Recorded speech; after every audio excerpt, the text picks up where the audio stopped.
like 1 to 10, or you're at a 3 right now, and or really, no, you keep that information to yourself? Well, I just don't think it's very beneficial. I mean, my whole thing is to support and to nurture them as much as possible, and to give them the strength and the courage that they're lacking a bit, so that they can really be standing in their power and being the best that they can be. I mean, my goal is to get people to the best that they can be. So there's no judgment here, and the worst I do is pointing out the inner dialogue and images that people hold at their core that stop them from being who they really are. And so I read on your website too that in one session, people see profound changes in shifts. And I know a lot of people in this environment right now have this money issue. A lot of people are talking about that, which I don't like to talk about because I think it's very positive, everything that's going on. I'm living in my own world, but people do probably, especially in the business world, want to they're reaching their dreams. They're pushing beyond their past limits. What do you think? And you don't have to, of course, reveal any confidential information, but what do you think is the most common thing that blocks people from their success when you see their energy and what's going on? Well, it's always how they feel about themselves, and it's just about finding the inner picture that they're holding of themselves, or the inner dialogue, which always stems from childhood.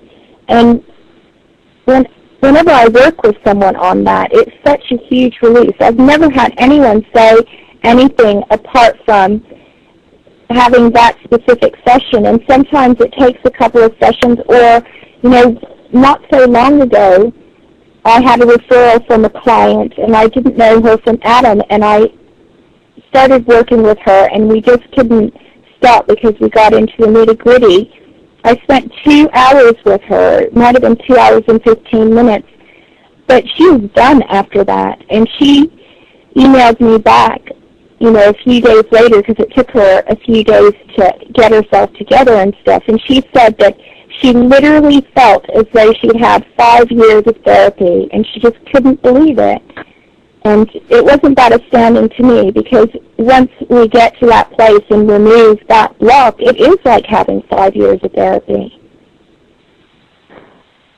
And I've been witness to energy work before, and even with hypnosis, a lot of shifting those core beliefs on the subconscious level. It's like the root of the problem. Instead of a lot of people try to think positive, and they're doing their affirmations, and they're getting this on a conscious level. They're logically knowing, I should think positive, and I know that if I think positive and visualize and do my dream board, everything's going to be fine. But that inner world, the subconscious and the energy, which is part of the subconscious mind, or subconscious mind is part of the energy, I don't know which came first, there's stuff in there that we're not conscious of that could really be blocking us. And if you go to someone to help you, because it's really hard to find it yourself. I mean, it's really hard to look within yourself and find it unless you're really good at doing like self-hypnosis or energy work on yourself and really searching to have someone assist you in seeing that blind spot. It's really powerful. And that's and why also you have successful. To be honest and hold yourself accountable to do it on your own. I mean, I go to people for stuff because I know that I can't do it for me as easily as, you can do it for me. Mm-hmm. And Steve in the chat room says, putting chocolate on top of the caca, laughing out loud. I guess that's what a lot of people do. They just kind of make it all pretty, and they write their checks from the universe and do their little scenario. and then they're like, why isn't it working? Why isn't the law of attraction working? And it's not working because there's something unconscious that you're not addressing. And that's okay, Steve. You can be graphic. It's the Love Coach Show. Anything goes here. And so we're almost out of time. And if you are putting the chocolate on the poo, eventually eventually you'll stop having the poo as much coming up. It's just, creating your own default. It's just that going to, a coach like me or you helps you to move faster through that process than you ever would have, like 3 or 5 or 6 or 10 years. Well, you know how you said, like, eventually it will come through? One of the ideas that I try to reiterate a lot is that one suggestion in a hypnotic state, in an altered state, equals 1,000 affirmations. So if you're conscious and you're just doing it on a conscious level, it takes 1,000 times for that idea to get down to the subconscious. And since we have, thousands and thousands and millions of bytes of information that flow through our mind every day, I mean, it's kind of like putting an eyedropper in an ocean. And if you can kind of change the tide of the ocean, that's where the issue is.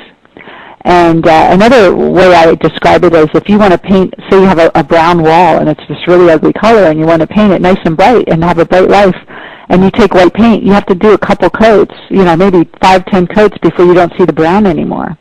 But with this type of work, you're basically stripping off the old paint and putting on the fresh paint, which stays and it's easier to apply, and it just takes, obviously if you want to paint a room, that's how you would do it. You would strip off the old stuff. Yeah, and I like to use either analogies. It's like removing an old program and installing a new program. Otherwise, it's like trying to run 2 programs simultaneously when one is much, much stronger than the other one. And there's something about the subconscious that it actually puts your emotions in priority order. And pain and ache have a higher priority than love and joy in the ego mind. Because it's more intense. It's more, and so when we stored information as a kid, the pain and suffering thoughts actually get top priority, and the joyful thoughts kind of get buried. And so if you kind of clear those out, you can actually have more access to joy.